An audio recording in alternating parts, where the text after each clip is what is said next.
Perkenalkan, nama saya Dia Puspita Handayani dengan NIM P272420230065 dari kelas 3B. Di sini saya akan menjelaskan mengenai dagu sibu. Dagu sibu itu sendiri bertujuan agar masyarakat lebih mudah dalam memahami mengenai masalah obat. Tidak hanya sekedar membeli obat, di mana ada tempat yang menjual obat tersebut, kemudian dia langsung membeli begitu saja. Tapi kita juga harus memastikan bahwa tempat tersebut sudah terjamin, sudah bersertifikat untuk bisa menjual obat-obatan tersebut. Dan setelah digunakan, tidak begitu saja langsung dibuang tanpa diapa-apakan dulu. Itu salah, karena itu akan menyebabkan adanya penyalahgunaan dari oknum-oknum tertentu. Nah, dagu sibu itu sendiri apa sih? Dagu sibu sendiri adalah singkatan dari dapatkan, gunakan, simpan, dan juga buang. Yang pertama adalah dapatkan.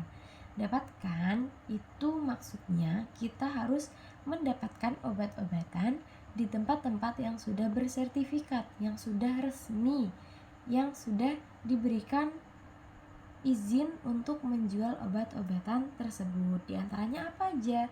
Ada rumah sakit, ada apotik, ada klinik, kemudian ada toko obat yang sudah diberi izin untuk menjual obat-obatan tersebut. Nah, yang kedua ada gunakan.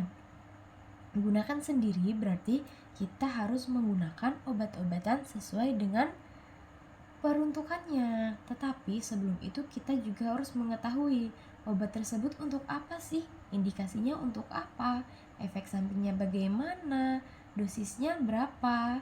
Cara penggunaannya gimana? Kemudian yang paling penting adalah tanggal kadaluarsanya. Nah, kadang-kadang orang-orang jarang memerhatikan tanggal kadaluarsanya. Kadang tidak dilihat dulu di dalam kotak di luar botol biasanya. Nah, biasanya tanggal kadaluarsa itu tidak selamanya betul. Kadang ada yang kelewat dari pengecekan. Jadi alangkah baiknya sebelum kita membeli obat itu harus memperhatikan kadaluarsanya. Yang ketiga adalah simpan. Nah, untuk penyimpanan sendiri bagaimana sih? Nah, untuk penyimpanan sendiri tidak semua obat bisa disamakan untuk disimpan di suhu ruang. Seperti contohnya apa? Supo. Nah, kalau semisal supo disimpan di suhu ruang, maka itu bisa saja membuat suponya menjadi cair. Sehingga kalau misalkan bentuknya berubah, bisa saja zat aktifnya, kandungannya itu akan berkurang efektivitasnya sehingga tidak bekerja sebagaimana mestinya. Nah, kemudian yang terakhir adalah buang. Nah, untuk pembuangannya gimana sih? Nah, untuk pembuangan itu sendiri, yang pertama, kita bisa membuka isi dari obat-obatan tersebut. Semisal tablet. Tablet kita keluarkan terlebih dahulu dari bungkusnya. Kemudian bungkusnya kita sobek jadi kecil-kecil, baru dibuang. Kemudian untuk yang ada labelnya, dibuang dulu labelnya. Nah, untuk obat tablet sendiri itu dia bisa dihaluskan, kemudian dicampur dengan tanah, lalu dibuat ke dalam plastik baru dibuang. Kemudian untuk cairan non antibiotik itu bisa cairannya dibuang ke dalam kloset, kemudian wadahnya dibuang ke tempat sampah.